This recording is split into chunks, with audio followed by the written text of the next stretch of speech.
رمضان میں سب سے بہترین عبادت کون سی ہے؟ وہ ہے قرآن مجید کی تلاوت۔ ایک حدیث ہے جس کا ذکر جامع الصغیر نمبر 2734 میں کیا گیا ہے، جس کو حسن مانا گیا ہے کہ آپ صلی اللہ علیہ وسلم نے فرمایا، صحف ابراہیم 1 رمضان کی رات کو نازل ہوئے، توراہ 6 رمضان، انجیل 13 رمضان، زبور 18 رمضان اور قرآن مجید 24 رمضان کو نازل ہوئے۔ رمضان کی یہاں فضیلت ہے۔ سال بھر قرآن مجید کی تلاوت ہمیں کرنی ہی چاہیے، مگر رمضان کے مبارک مہینے میں اس کی خاص فکر ہونی چاہیے، اور اکثر لوگ اس کی فکر کرتے ہیں، مگر افسوس کہ غلط طریقے سے۔ تراویح کی نماز میں کم سے کم 1 بار قرآن مجید مکمل ہو یہاں بہتر ہے، مگر اس کی ہوڑ میں اکثر جگہ پر جو قرآن مجید کی بے حرمتی کی جاتی ہے، اس کے بدلے میں ممکن اللہ کے غصے اور عذاب سے اللہ ہی ہماری حفاظت کرے۔ بر صغیر کے اکثر مسجدوں میں ایسے امام کو تراویح پڑھانے کے لیے بلایا جاتا ہے جو تیر کے تیزی سے قرآن مجید کی تلاوت کرتے ہیں۔ کئی بار پہلے حرف اور آخری حرف کے درمیان بیچ میں امام نے کیا پڑھایا کسی کے بھی سمجھ میں نہیں آتا۔ بلیٹ ٹرین سے بھی زیادہ تیز امام کی پڑھائی دوڑ لگاتی ہے، اور 20-25 رکوع محض 15-20 منٹ میں مکمل ہوتے ہیں، اور اس طرح تراویح مکمل ہو جاتی ہے۔ 27ویں رات میں یا اس کے پہلے بھی قرآن کے مکمل ہونے پر بڑے فخر سے امام صاحب تقریر کرتے ہوئے کہتے ہیں، اگلے سال اس سے بھی تیز پڑھاؤں گا انشاءاللہ، اور کئی مقتدی یہاں سن کر خوشی سے جھوم جاتے ہیں اور امام صاحب کی تعریف میں قصیدے پڑھنے لگتے ہیں۔ ان سب کی سوچ پر بے حد افسوس ہے۔ قرآن مجید کی یہ کتنی بڑی بے حرمتی ہے۔ سورہ المزمل سورہ نمبر 73 آیت نمبر 4 میں ارشاد باری تعالیٰ ہے، وَرَتِّلِ الْقُرْآنَ تَرْتِیلًا، دھیمے سے، آہستہ سے، رک رک کر، ایک خوبصورت تال سے ناپ تول کر قرآن کو پڑھو۔ جو بلیٹ ٹرین کی تیزی سے قرآن مجید کی تلاوت کرتے ہیں، وہ یقیناً اللہ کے اس حکم کی نافرمانی کرتے ہیں۔ دوسری بات یہ ہے کہ عربی بہت نازک زبان ہے کہ حرفوں کو غلط طریقے سے ادا کیا گیا یا 2 حرفوں کو غلط طریقے سے ملایا گیا تو معنی پوری طرح سے بدل جاتے ہیں۔ اب بتائیں کہ اس طرح سے قرآن مجید کی تلاوت کرنے سے ہمیں ثواب ملے گا یا گناہ؟ تراویح کی نماز سنت ہے، اور اس سنت کو ادا کرتے وقت اگر ہم قرآن مجید پڑھنے کی سنت کی خلاف ورزی کریں گے تو ہمیں کون سا انعام پانے کی امید کرنی چاہیے؟ صحیح بخاری میں قتادہ رضی اللہ عنہ سے روایت ہے کہ حضرت انس رضی اللہ عنہ سے پوچھا گیا کہ کانت قراءۃ النبی صلی اللہ علیہ وسلم، آپ صلی اللہ علیہ وسلم کی قراءت کیسی تھی؟ آپ نے جواب دیا، کانت مدہ، یعنی آپ صلی اللہ علیہ وسلم کچھ حرفوں کو، کچھ آوازوں کو کھینچا کرتے تھے۔ ثم قرأ بسم اللہ الرحمن الرحیم، پھر آپ نے بسم اللہ الرحمن الرحیم پڑھا اور کہا فکان یمد بسم اللہ، یعنی آپ صلی اللہ علیہ وسلم بسم اللہ کو کھینچتے تھے، ایسا نہیں پڑھتے تھے بسم اللہ، مگر پڑھتے تھے بسم اللہ۔ وَيَمُدُّ رحمان، یعنی رحمان کو کھینچتے تھے، رحمان۔ اسی طرح سے رحیم، یعنی کہ آپ صلی اللہ علیہ وسلم کی قرات کی خاصیت تھی کہ آپ کچھ حرفوں کو مدود یا مد کرتے تھے، یعنی کھینچتے تھے۔ آپ صلی اللہ علیہ وسلم کی قرات کے متعلق ایک اور حدیث ہے جو ترمذی، ابو داؤد اور احمد سے منقول ہے، جس کی راوی سلمہ رضی اللہ عنہ ہے کہ آپ صلی اللہ علیہ وسلم ہر آیت کے بعد رک جاتے تھے، 2 آیتوں کو ملاتے نہیں تھے۔ آج کل امام صاحب کو اتنی جلدی ہوتی ہے کہ کئی سارے آیتوں کو ایک ساتھ ملا دیتے ہیں، کئی بار تو ایک سانس میں کئی سارے چھوٹے چھوٹے سورے پڑھ لیتے ہیں۔ ام المومنین عائشہ رضی اللہ عنہا سے روایت ہے کہ آپ صلی اللہ علیہ وسلم قرآن کی قرات رک رک کر دھیمے سے آہستہ آہستہ کرتے تھے۔ بہقی شعب الایمان سے منقول ایک صحیح حدیث ہے کہ آپ صلی اللہ علیہ وسلم نے فرمایا، اپنی سریلی آواز سے قرآن مجید کو خوبصورت بناؤ، کیونکہ اچھی آواز قرآن کی خوبصورتی کو بڑھاتی۔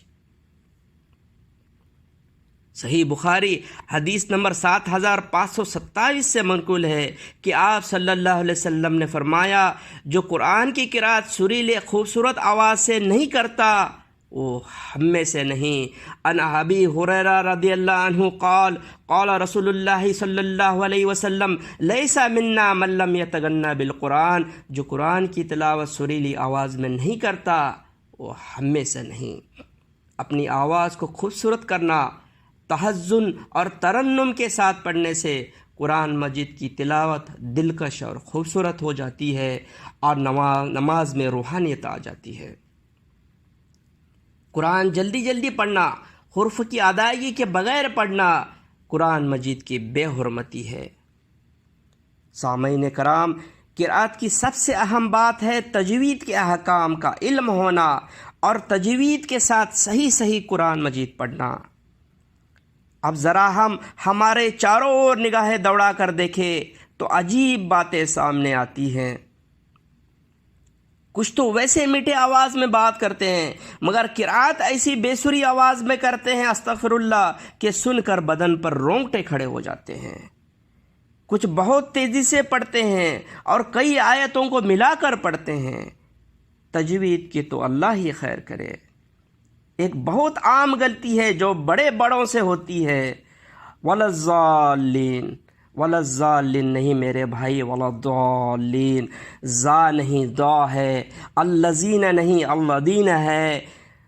عربی کو عربی کے ادب سے ادا کرے، تجوید کو مجہول طریقے سے ادا نہ کرے، تجوید کو معروف طریقے سے ادا کرے۔ کسی بھی زبان کے ساتھ انصاف تبھی ہو سکتا ہے جب اس زبان کو اسی زبان کے ادب کے ساتھ ادا کیا جاتا ہے۔ اگر ہم عربی کو اردو کے ادب کے ساتھ ادا کریں گے تو عربی کے ساتھ ناانصافی ہوئی۔ صفات حرف کی ادائیگی، مخارج بہت اہم ہیں۔ مخارج ٹھیک نہیں تو معنی بدل جاتے ہیں۔ قادر نہیں قادر ہے، فہدہ میں بہت فرق ہے، معنی کہیں کے کہیں نکل جاتے ہیں۔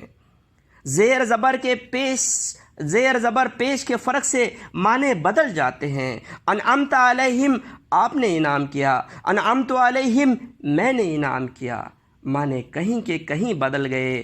تیزی سے پڑھنے کے چکر میں امام صاحب زیر کی جگہ زبر کی جگہ اگر پیش کرتے ہوں گے تو معنی کچھ کے کچھ نکل جاتے ہوں گے، اور ایسی حالات میں آپ سمجھ لیں کہ ہم کو انعام ملے گا یا عذاب ملے گا۔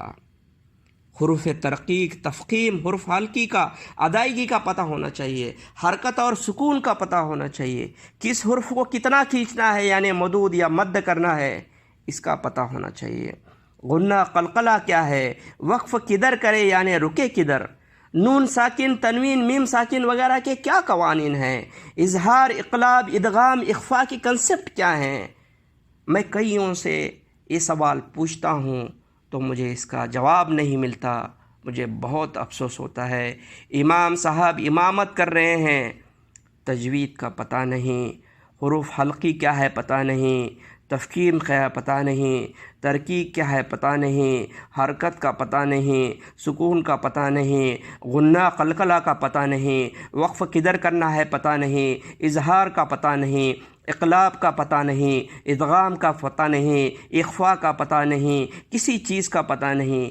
امام صاحب نماز پڑھا رہے ہیں، مقتدی نماز پڑھ رہے ہیں، نہ امام صاحب کو پتہ ہے نہ مقتدی کو پتہ ہے، اور اللہ تعالی ہمارے قرآن مجید کو سن رہا ہے۔ کئی ساری غلطیاں ہو رہی ہیں، معنی کہیں کے کہیں نکل جا رہے ہیں، کچھ پڑھنا کچھ چاہتے ہیں، معنی کچھ اور نکل رہے ہیں۔ اللہ کو جوش آ رہا ہے، اللہ کو غصہ آ رہا ہے۔ اللہ تعالیٰ کے غصے سے اور عذاب سے اللہ تعالیٰ ہماری حفاظت کرے، اللہ تعالیٰ ہمیں معاف کرے، اللہ تعالیٰ ہماری مغفرت کرے، اللہ تعالیٰ ہمارے گناہوں کی سمجھ ہمیں عطا کریں اور ان گناہوں کو درست کرنے کی ہمیں توفیق دے۔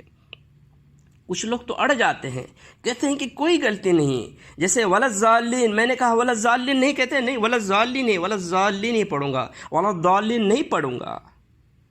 کس چیز کے لیے رک جاتے ہیں، کس چیز کے لیے اڑ جاتے ہیں؟ ہم سب آخرت کی تلاش میں ہیں، ہم اتنی محنت آخرت کے لیے کر رہے ہیں، دنیاوی ضد کے لیے کیوں ہماری آخرت برباد کرنا چاہ رہے ہیں؟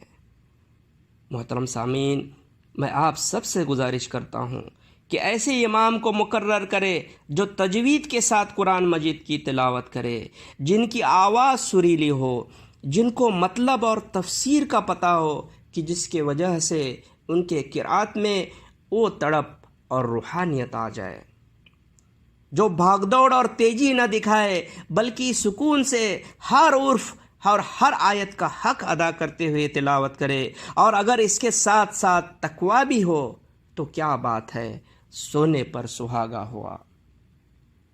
میں خاص ترتیب پر ہمیشہ عمل کرتا ہوں تراویح اور قیام اللیل میں، اور اس کی نیت صرف اتنی ہوتی ہے کہ اس کے برکت سے مقتدی اور امام دونوں کی نماز میں خشوع آ جائے، کیونکہ خشوع کے بغیر ادا کی ہوئی نماز بغیر روح کے جسم کے مانند ہے۔ میں اس کی صلاح آپ سب کو بھی دوں گا۔ امام صاحب اگر تراویح کے پہلے یہاں بتائے کہ وہاں کون سی سورہ پڑھنا چاہتے ہیں اور موٹے طور پر اس میں کیا ہے، صرف 1-2 منٹ میں، تو ہر مقتدی اس پر فوکس کر سکے گا، اور پھر تراویح مکمل ہونے پر 5-10 منٹ یا بیچ میں جیسے بھی وقت ملے گا اس پر مختصر تفسیر پیش کرے تو اور بہتر ہوگا۔ یہ طریقہ بہت ایفیکٹو ہے، یہ طریقہ میں نے عمل میں لایا، اس کے بہت سے فوائد ہیں میرے بھائیوں۔ اللہ تعالی ہم سب کو عمل کی توفیق دے۔ تراویح کی سنت نماز میں سنت کے طریقے سے قرآن مجید پڑھنے اور سننے کی اللہ سبحانہ تعالی ہمیں توفیق دے۔ رمضان کے مبارک مہینے میں قرآن کو تجوید کے ساتھ پڑھنے، اس کا مطلب اور تفسیر سمجھنے اور اس کی حفظ کرنے کی اللہ ہمیں توفیق دے۔ تجوید اور حفظ کے آسان طریقے میں نے اپنے کئی تقریروں میں بیان کیے ہیں جو یوٹیوب پر موجود ہیں، جس میں ہر کوئی جو مدرسہ جا بھی نہیں سکتا گھر بیٹھے تجوید سیکھ سکتا ہے، حفظ کر سکتا ہے انشاءاللہ بہت آسانی سے۔ اللہ ہم سب کو عمل کی توفیق دے۔ اپنی خاص دعاؤں میں ضرور یاد رکھے۔ وآخر الدعوانا ان الحمد للہ رب العالمین۔ السلام علیکم ورحمۃ اللہ وبرکاتہ۔